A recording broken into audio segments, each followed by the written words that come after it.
kick off. Thank you all for joining the Product Leader Summit Virtual Speaker Series. We come here again in May with an amazing topic around AI. And if you aren't familiar with it, I believe I see a lot of the Product Leader Summit is a event that is held in the fall of every year, and the goal really is to bring product leaders together to not only network and build strong connections with each other, but really start understanding and learning from each other. And that only happens for a couple of days out of the year. And that's what kind of birthed the virtual speaker series out of the Product Leader Summit. This is a project and a passion that's come to life over the last year, and we've brought a amazing amount of fellow product leaders into a new forum and a new soapbox to really talk about the problems that product leaders face together and how we can solve together, learn, and really start building more authentic, unique connections with each other. And that has been the goal for the virtual speaker series, is to foster the next generation of product leader speakers. And we've continually brought that over the last few quarters, and we continually plan to do that throughout the remainder of the year to the product leader summit fall. So shameless plug, if you have not already, and if you would like to apply, the Product Leader Summit application is live right now. I believe they did the first round of invitations. They're still accepting more. So please go to productleadersummit.com if you'd like to apply. I see a lot of folks in person. They've got an amazing content planned and speakers that come through. And they've also introduced, as of last year, a half day to really just meet other product leaders and build authentic connections. So if you can, please go do so. But back to our topic at hand today, we're really here to talk about an amazing topic around AI and how to an amazing speaker lined up. Polly, who here is the founder of AI Career Boost. So Polly, I'll let you take it from here. Fantastic. Thanks so much for the warm intro. I'm going to get my slides pulled up. Give me just 1 second. As we go, I'd love to take a quick poll. You can just drop your answer in the chat. How many folks here are already working at organizations where you've got AI projects and they're struggling to reach ROI? You can just drop a me in the chat. We'll keep an eye on that. Awesome. We got some folks there.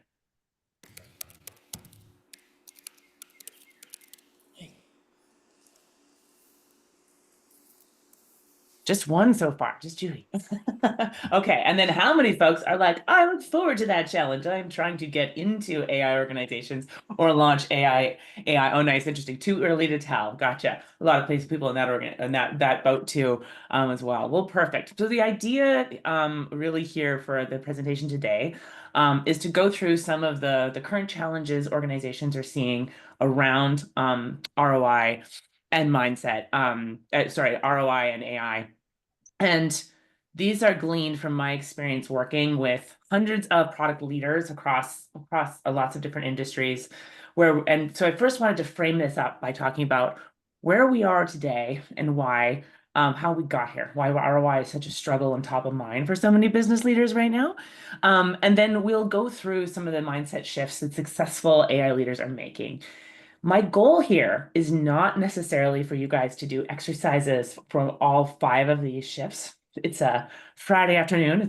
We're trying to be a little more relaxed than that. What we're going to do is, as you go through these shifts, I want you to pick one of these that most resonates or feels like the most immediate to you, right? So whether it's, I'm going to bring this back to my organization, or, hey, this is where I think I can add the most to a future employer I might be working with AI.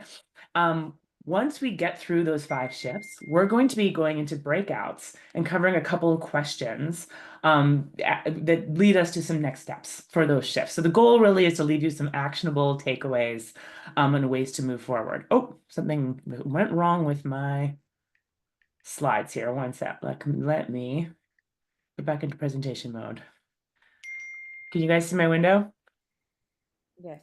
Yep, we're back again. We're back. Okay, perfect. Leave you guys with some actionable takeaways. And so we'll end up with Q&A at the end. So for today's presentation, there is a worksheet. And I think we're going to drop that in the chat as well. I tried to make the URL easy to use. Sorry, I didn't use a QR code. As part of that worksheet, I've also included like all of the links to the references we're going to see as part of today's talk. So don't worry about like, hey, what's that reference, etc. We've got all those links there. And I've also got some links to some additional resources and training if you do need it. So some of my favorite tools, if you need help getting your team started, whether it's anything from prompting to prototyping, I've just got some of my recommendations there. Everyone got that URL? Perfect. Awesome. So before we kick off, just a little bit about me. My name is Polly Allen. I have spent 20 years in software development and product management, and I'm really passionate about making AI accessible to everyone, especially the folks who don't necessarily come from technical backgrounds. That's born out of my experience where I started my career in tech as a software developer. I did my master's at MIT many moons ago, and worked everywhere from startups to large companies. I worked as a software developer at Amazon in some of the predictive analytics, natural language processing kind of spaces before ChatGPT. Most recently, I was at Amazon's Alexa, where in 2020, I led the launch of the very first generative AI answers on Alexa. And we'll talk a little about that today. And we saw a lot of what organizations are struggling with today with hallucinations, but also with like corporate cultural change and how to get people on board with systems that are not deterministic in nature. I left Amazon in 2022, really because I was noticing that so many of the rooms where the decisions were being made about what to build, there was a really strong monoculture, very academic, a lot of tech gatekeeping going on, when really I knew that leadership within AI needed to be more broad and needed the benefits a lot more domains could bring to bear. So that's when I left and started AI Career Boost. Ironically, AI Career Boost was started December 1st, 2022. I think it's within a day of ChatGPT being launched. I did not know that at the time. So obviously this has been a wild ride to be helping companies and professionals get their arms around AI. So in the last two and a half years, I've been an award-winning teacher on Maven and Reforge, as well as my own programs at AI Career Boost. And I'm also the host of AI Product Leader. It's a podcast that's on YouTube, Spotify, etc. Do check us out. It's a lot of interviews with folks who have made the transition into product leadership. So I wanted to lay that groundwork, how we got to where we are today and what's been going on since ChatGPT was launched and the generative AI furor has overcome us all. In 2023, the top-down pressure was kind of out of a lack of understanding what the great thing about ChatGPT was. A lot of companies were told by their boards, CEOs were telling their people, build something like ChatGPT, right? Let's build a chatbot. And we saw, you may remember, torrents of terrible, terrible chatbots getting put up and taken down, right? And a lot of companies who had never done AI before were looking at, hey, how do we do this? And a lot of them were given the advice to start with internal use cases. Good advice in many cases, right? Don't go out and fail publicly, dog food your own solutions internally. It was a year where a lot of companies were looking at proofs of concept. Can X problem actually be solved with AI? And a lot of the problems that were emerging around the lack of control in some of these systems, the lack of explainability of what they're doing, and particularly hallucinations have been a persistent problem that led to some folks calling, hey, this is all hype, and other folks, working to improve those as we go. But definitely it was limiting the applicability in enterprise, right? That so many of these things were not able to get to the quality needed for some of those use cases. And organizationally, a lot of companies had some notion of no matter what they called it, a tiger team, right? When a company doesn't know if something is real or not, and but they don't want to miss out, they'll invest in a group of people to go away, get smart about it, and then come back later and give us more detail about how we can use this in our context. So this led to some of the same trends in 2024, but further along, right? In 2024, there was much more pressure. Hey, chatbots weren't the thing, but we still need to do AI. So look at building AI features, adopting AI internally, becoming AI first within our organization. A lot of companies were still focused on internal use cases, but actually seeing the real value emerge in 2024. And that's where we get a lot of proof points, around marketing, customer service, internal automation. The model and engineering improvements that have been made 2024, 2025 are making a really big difference in terms of the reliability of these systems and how we can make these enterprise use cases more actionable, more practical. And then a thread I've definitely heard from a lot of companies I've worked with, product leaders I've worked with, is product is in an awkward stage in a lot of cases where the tiger teams that were told to go away, heavily technical in many cases, have come back. And in 2024, they've kind of taken over a bunch of roadmaps, right? It's a case of they've come back and said, here's what we're going to do. And product leaders are looking for a way to get the reins back in terms of what our roadmap should be, because these tiger teams don't necessarily have a deep knowledge of our customer use cases, that kind of empathy that you need along the way.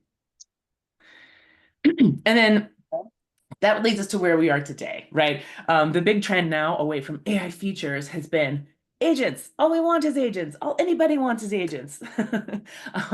And we'll go over this, that agents, agentic AI is not necessarily the solution for every problem.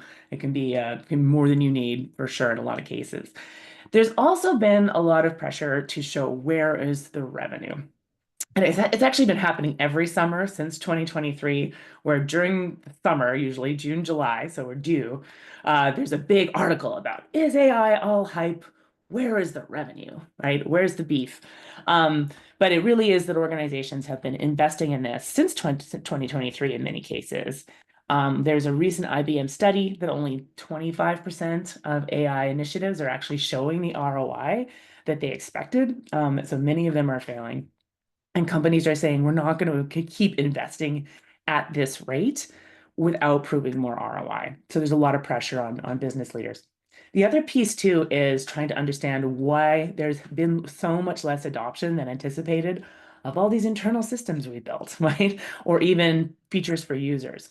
Why isn't everyone using them, paying more for them, et cetera? Clearly, there's a message across the board that it's time for ROI, and that's why we'll be focusing on that today.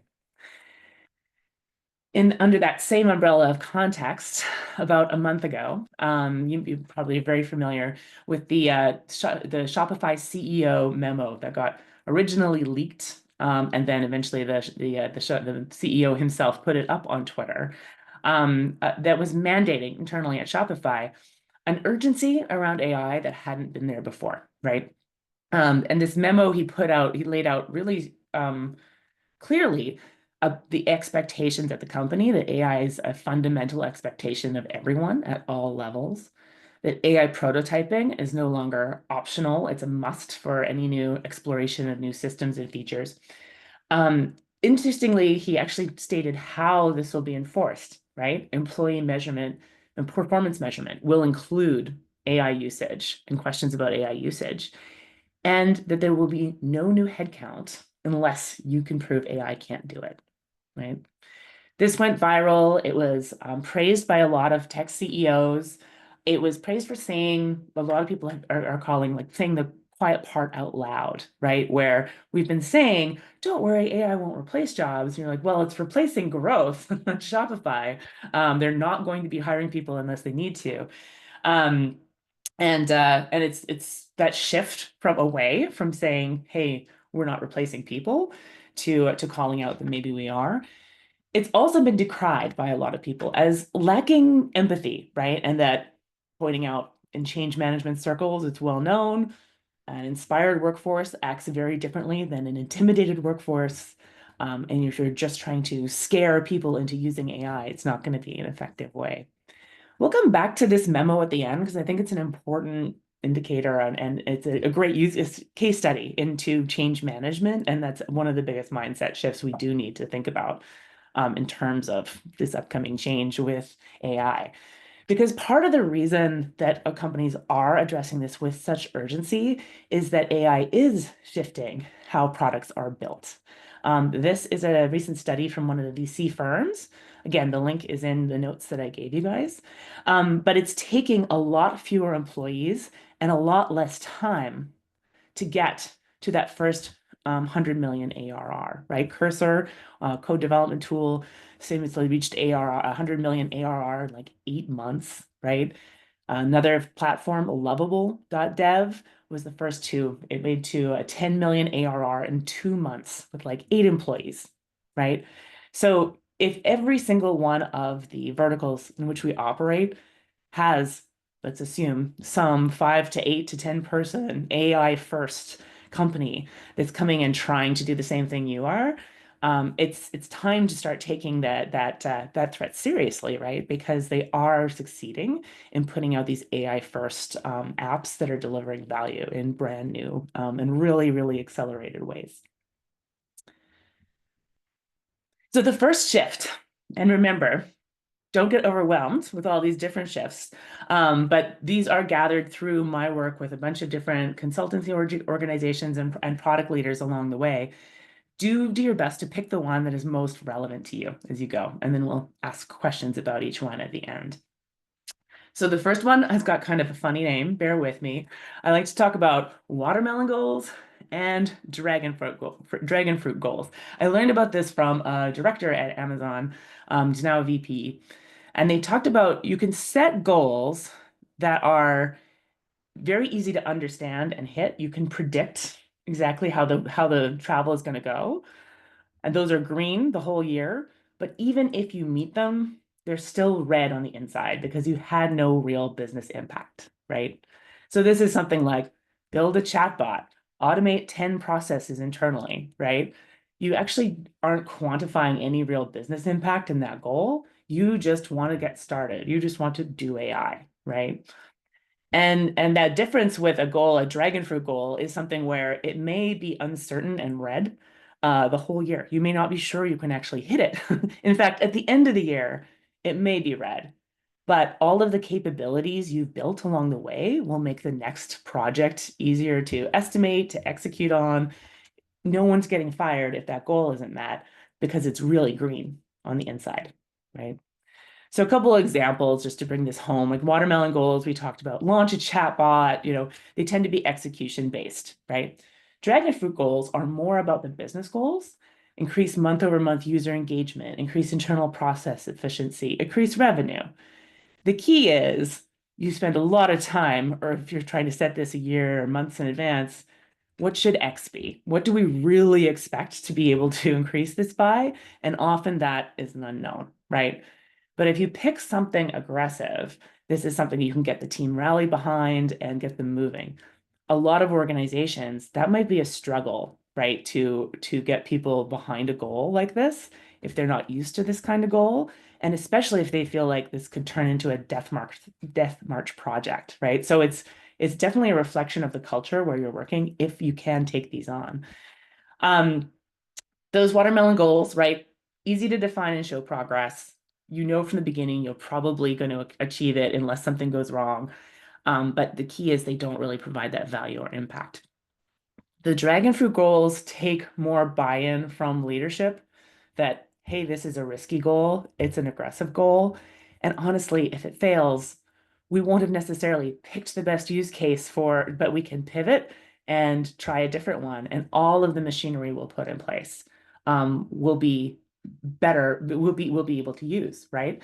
If you pick dragon fruit goals around AI, you're going to be building capabilities that are laser focused on the values that are most important to your company, right? So they're in alignment with whatever business goals you're driving to right now. But you'll also build infrastructure that will put you ahead for further projects. So a lot of companies aren't spending the time to think about building, hey, how do we experiment and evaluate new models? A new model comes out from OpenAI, from Google. Can we quickly drop that in and regression test everything and see if this new model helps us? Can we get better at estimating the costs and complexity of building new features as we go? We might not be great at this the first time we do it in year one and make wildly optimistic goals. We'll learn from that and improve in year two, right? It's also got an advantage that the business metrics will give you a ceiling on what you should be willing to invest in this too, because that's a problem with AI. There's a lot of build it and they will come. How do we know how much to keep putting into this? Well, if you're saying, hey, year one, we are building a chatbot, but it's because we're going to drive user engagement by XYZ, and we have metrics that we know we are willing to spend this much to get that kind of user engagement in other projects, right? We have comparable investments.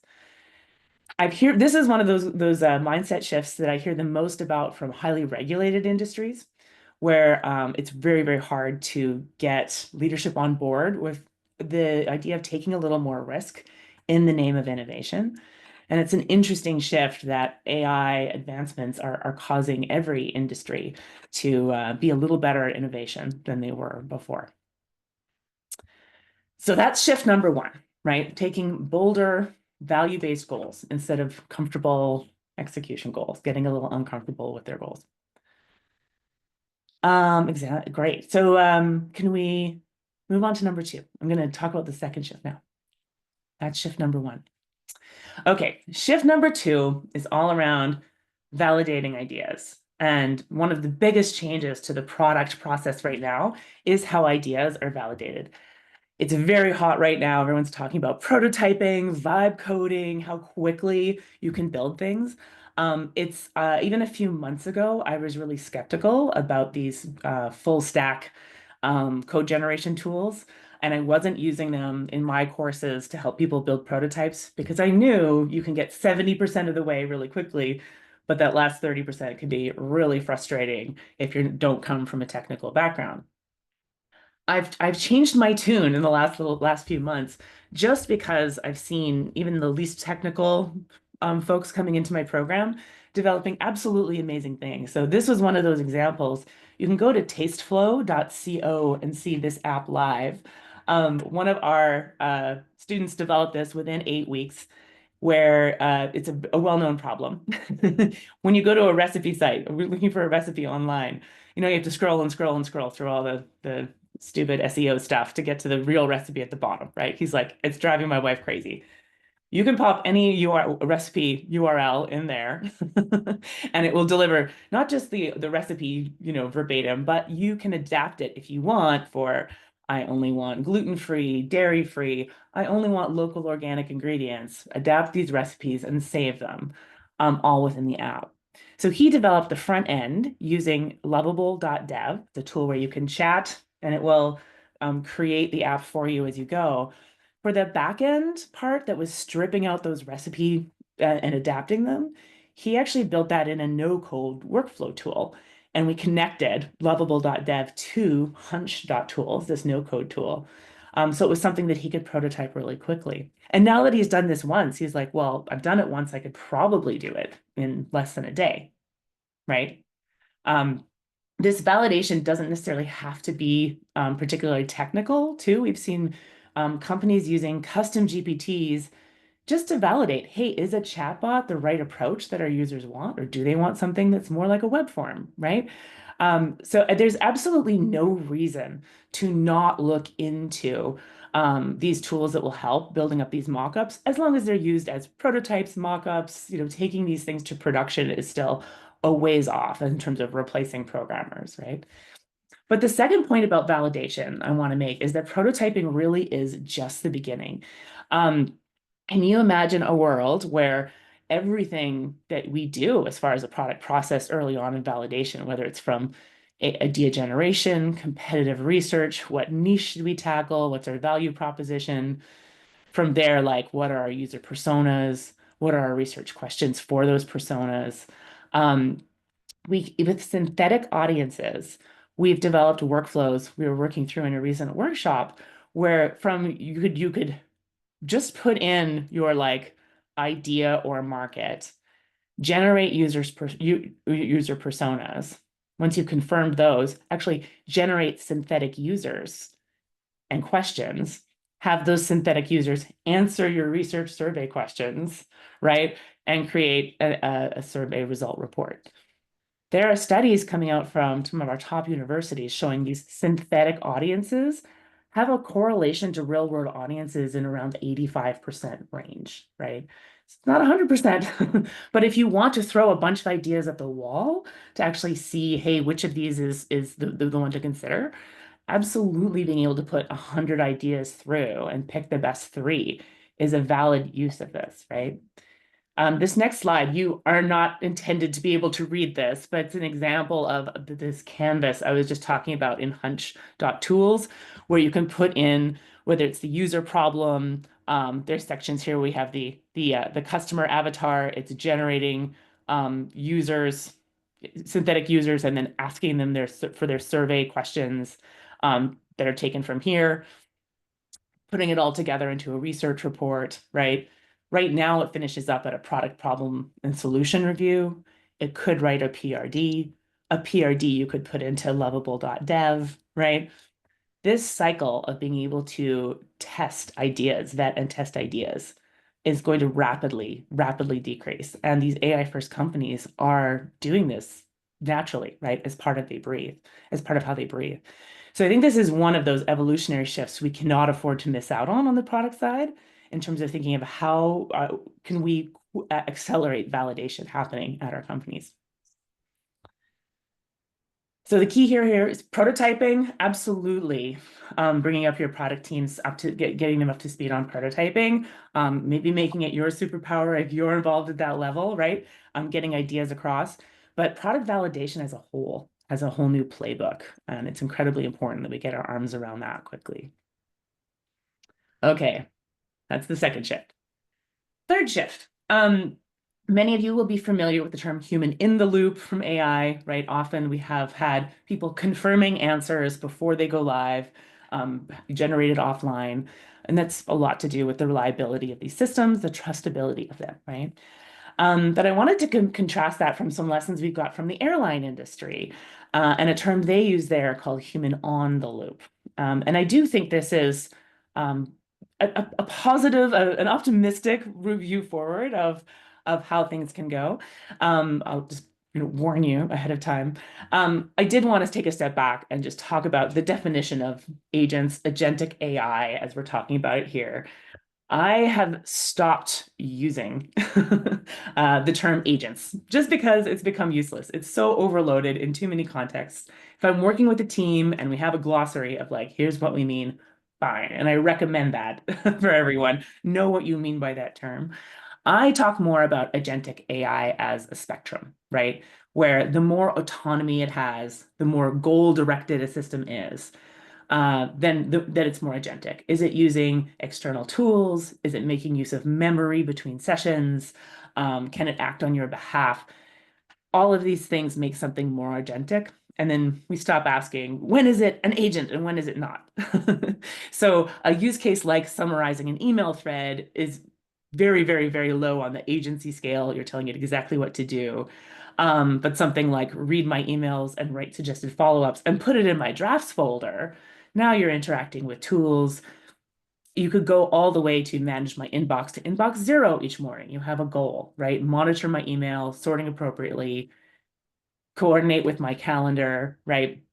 You could bring this all the way to a full-fledged Jarvis, my personal assistant bot, right? That does anything to do with my work-related tasks, right?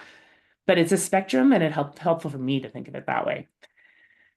So a parallel from aviation and where we are with agentic AI today is that early on in the 60s and 70s, when they started automating plane control, there was a lot of fear of automation and fewer jobs.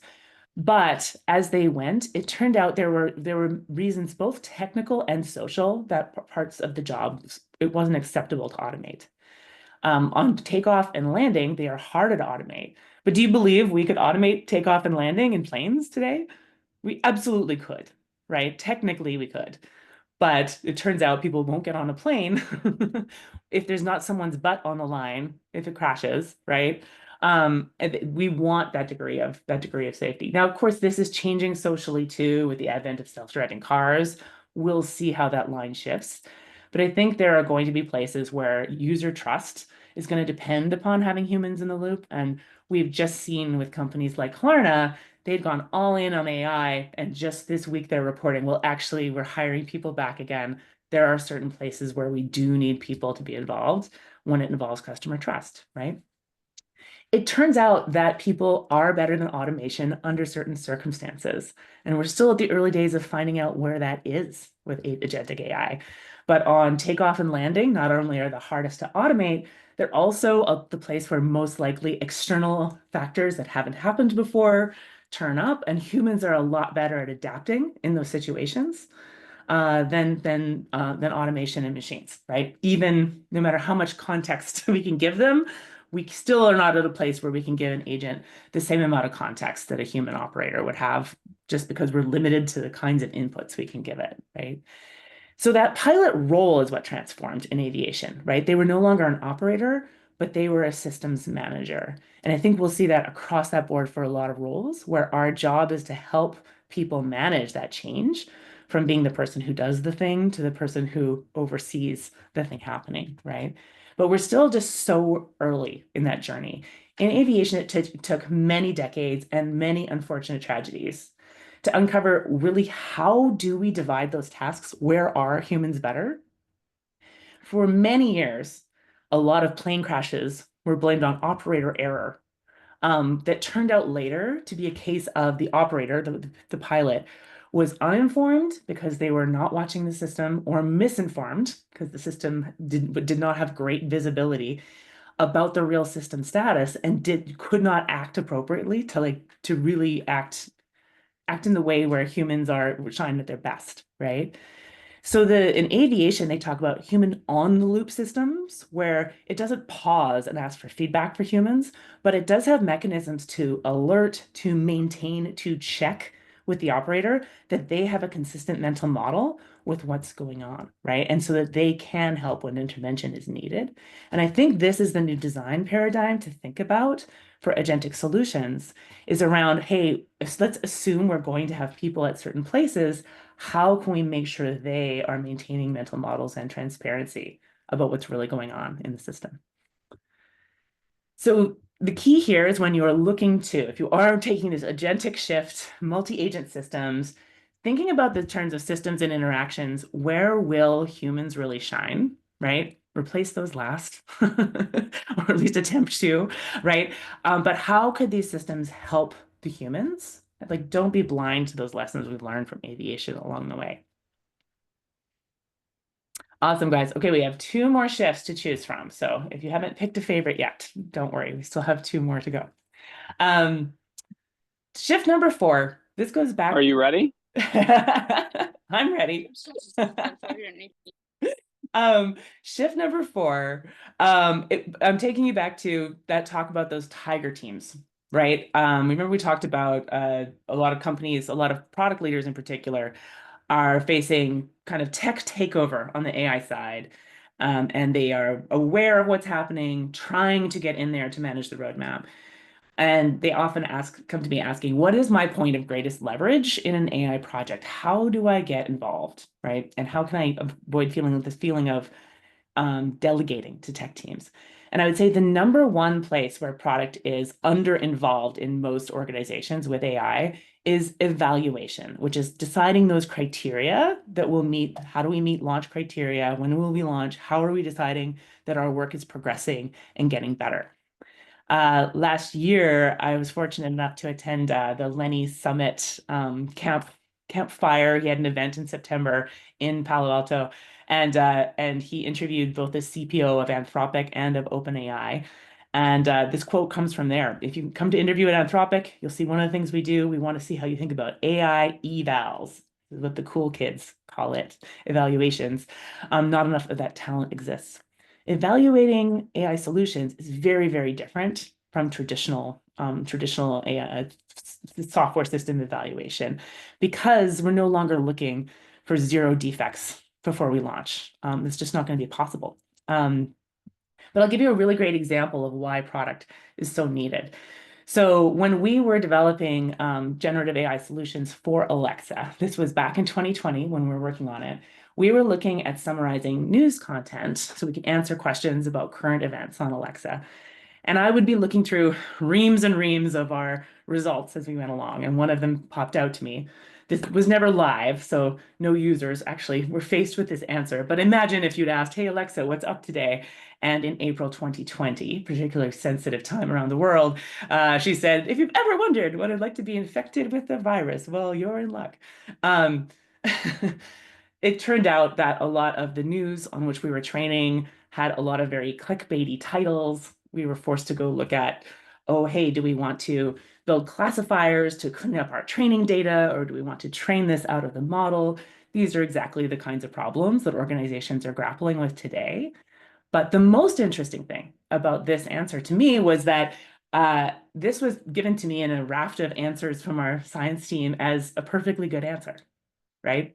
I'm looking through these, and they had seen nothing wrong with this. To be fair, the requirements we'd given them were around, it has to be fluent. We had a lot more issues with those early transformer models and fluency. It has to make sense. It has to be correct. We definitely were worried about the correctness and not hallucinating new facts. It does neither of those things, right? And so this is where getting in and defining evals is where you have a chance as a product leader to instill taste and instill some of that user empathy you have, those places where you can point out, hey, I have an understanding of the user not being super happy or impressed with this result. Here's how we're going to make sure we don't make these kinds of mistakes in live production. If evals and evaluation for LLMs is completely new, I did include in my document, that takeaway document, a link to an article I wrote that's like evals 101, how to get started with evaluations for PMs. It's not really a technical skill, really. It's more about like, can you write a rubric around what's good, better, best for different factors that you care about in your product and are going to make a business difference to your users. So getting your team involved in evaluations, right? Product should be deeply involved in the evaluation of AI products. And if they're not, something is wrong. And I want this to be absolutely clear because I feel like it's an area too many business leaders step away because they're talking in data science metrics and it sounds very technical. I swear, it's very grokkable, I promise.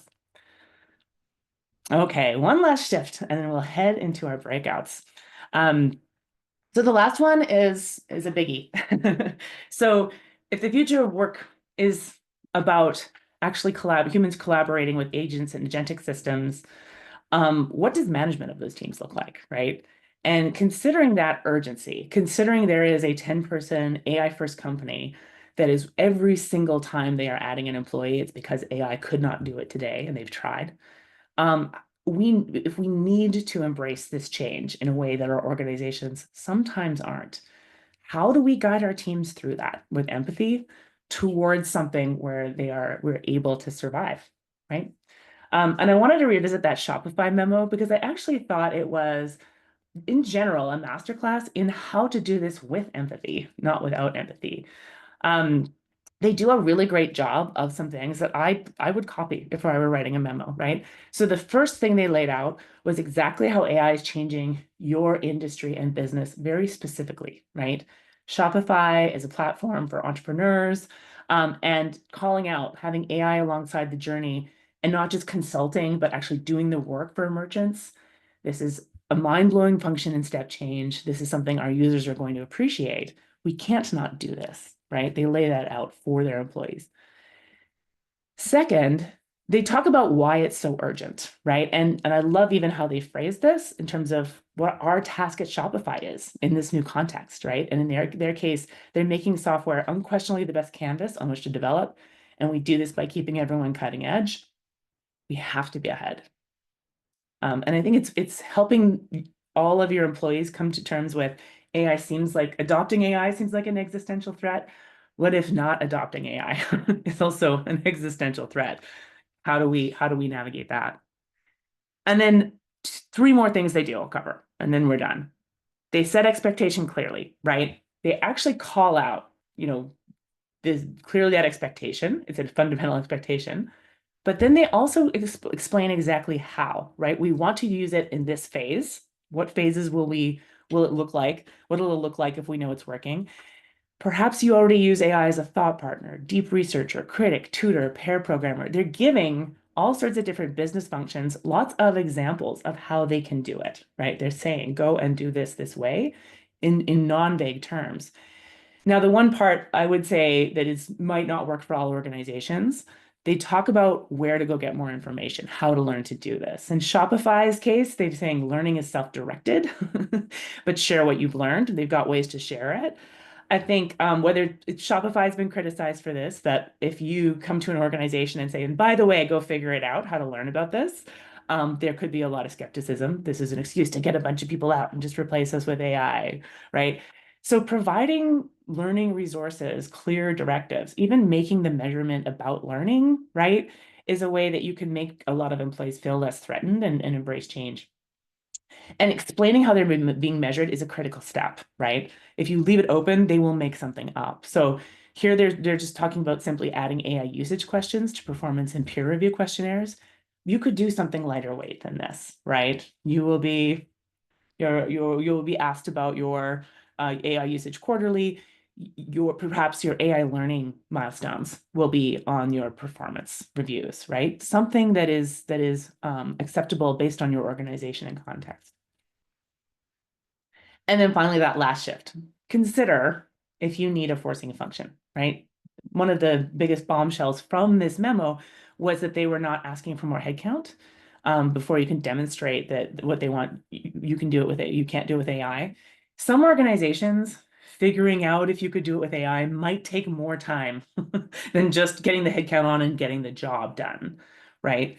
But considering that context of those AI first organizations who are doing this natively, is it time and is there the urgency in your company and in your vertical to start considering something like this yourself? So overall, so this is kind of a breakdown of those areas that they did well in this memo. But the key thing I think here is one thing they did not do is providing those resources for upskilling, providing them a path. And too few organizations are doing this for people today, leaving everyone to just try a bunch of things, a mishmash of tools, right?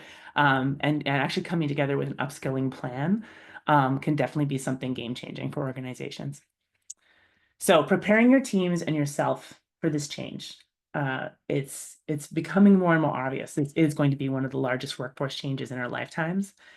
And assess your capabilities based on your empathy and the balancing that empathy and urgency, right? I don't think it's empathetic to stick our heads in the sand and pretend this change isn't happening. So how do we bring forward that directness to our companies that change is necessary, and help guide them through it? Excellent. Okay, so now we've arrived at the breakout part. So for each of these these different shifts, sorry, you are going to pick one, just as a reminder, right? So is it dragon fruit or watermelon goals, right? Validation, how you do validation, whether you want to look at how you're breaking down systems, and instead of replacing humans, how can we make humans the monitors of these systems? You're going to dive deep into evaluation and how product can get deeper involved. Or are you looking at leading people into, I'm calling them cyborg teams, right? These hybrid teams of humans and AI systems. How are we going to manage that leadership? And so the instructions are, pick one of these, and we're going to put you in breakout groups, but I want you to take a few minutes. There's 3 questions for each of these shifts in the document I gave you. And the goal is if you want to do 2, you can go home and do 2 or 3 or 4. But just for today, pick one and go through those 3 questions for the shift that you've chosen. And hopefully it will lead you to a nice concrete next step for that goal at your organization. And then I want you to just go over that with your partner. We're going to put you in groups of 2 and just do a quick breakout for, I think, about 8 minutes. Does that sound good? Yeah, let me go ahead and create those. Give me 1 second.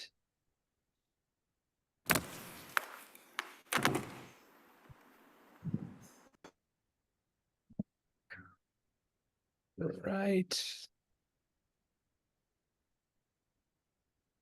All right, should be open here. Whoever's in breakout 9, we'll need to give them someone. Yes, let me move somebody else there. 1 second. There we go. I think that should work for everybody.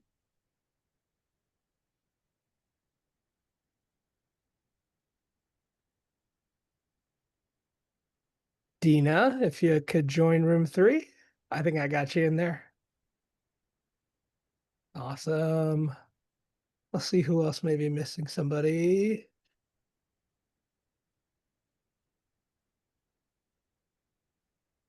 Youngjin, if you're there, I put you in room 1 if you want to join.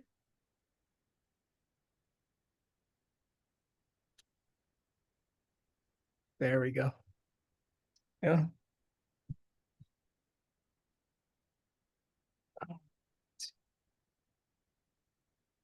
Awesome. Yeah. And then if we bring everyone back at about 3:55, I'll do I just have a very quick wrap up and Perfect. And then I think oh hey Youngjin, did you have a